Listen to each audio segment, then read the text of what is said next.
Hello friends, आइए शुरू करते हैं अंगराज करण की खासियत के बारे में। क्या थी शख्स के अंदर खासियत? तो सुनने में आता है कि इन्हें भी पढ़ने का शौक था। उस वक्त ये गुरु द्रोण के आश्रम गए पढ़ने के लिए, पर गुरु द्रोण की एक ही टर्मिनेशन कंडीशन थी, एक ही शर्त थी उस वक्त कि जिसके पास मेरी कोचिंग की फीस अदा करने का सामर्थ्य है वो पढ़ सकता है। लेकिन अंगराज कर्ण भी ऐसी फैमिली को बिलोंग नहीं करते थे कि वो फीस दे सकें। अर्थात गुरु द्रोण ने उन्हें पढ़ाने से इनकार कर दिया। वो शख्स घर वापस आ गया, लेकिन एक चीज उसके अंदर कौंधी, एक अंदर एक जो हुट्टा, एक टीस, एक गुस्सा, एक कुछ करने का जज्बा, ये हर किसी के अंदर होना चाहिए। ये चीज उसके अंदर थी। उसके अंदर इस चीज ने एक चीज को जन्म दिया। वो ये था कि उसने भी सोचा कि अगर ये इतना अच्छा पढ़ाते हैं तो इनके गुरु कितना अच्छा पढ़ाते होंगे, क्यों ना इनके गुरु से ही पढ़ा जाए। ये हर किसी के दिमाग में नहीं आता। ये ऐसी कुछ खासियत हैं जिनसे लोगों को कुछ खास बनाया जाता है।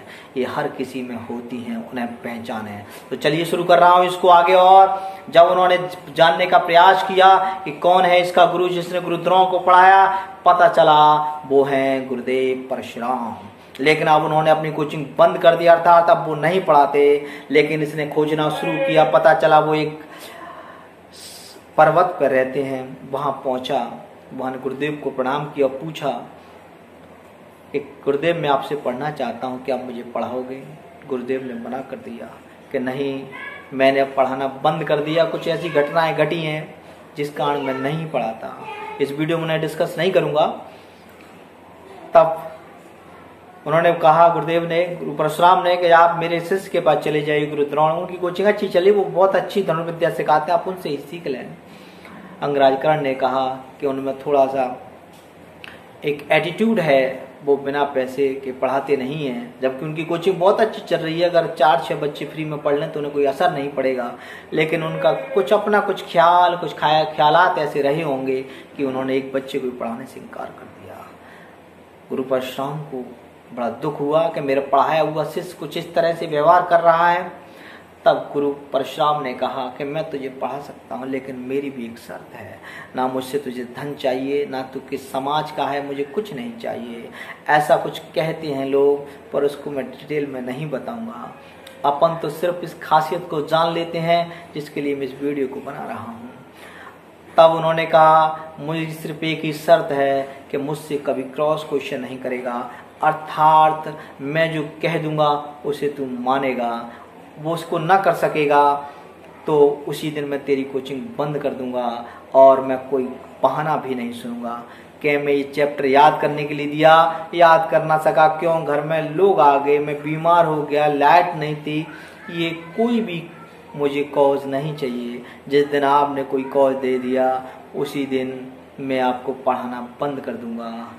अंगराज खुश हुआ, गुरुदेव मैं आपको ऐसा मौका कभी नहीं दूंगा।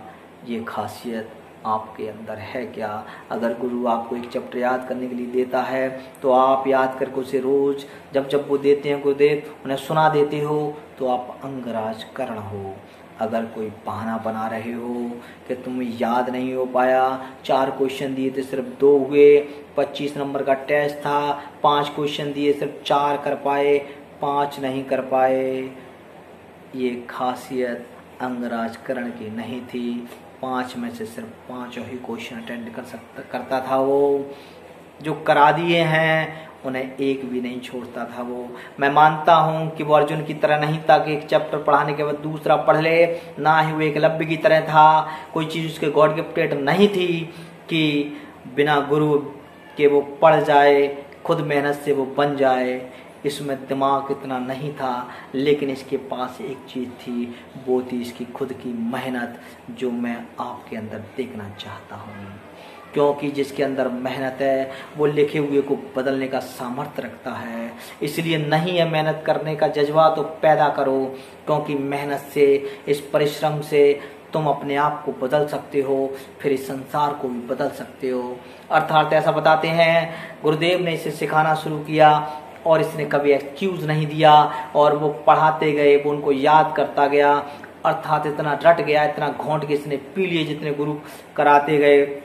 कुछ ऐसी घटनाएं घटी होंगी और गुरुदेव ने उसे भी एक बार आशीर्वाद दिया होगा कि तू भी अपना नाम रोशन करेगा, क्योंकि तेरे अंदर भी एक खासियत है जो तुझे महान बना देगी, क्योंकि तूने कभी मुझसे एक्सक्यूज नहीं पूछा और तुझे विश्व में कोई हरा नहीं पाएगा। हाँ, तेरी तकदीर परमात्मा ही तेरे सामने आके खड़ा हो जाए तो बात अलग है, क्योंकि उससे क्या लड़ सकेगा।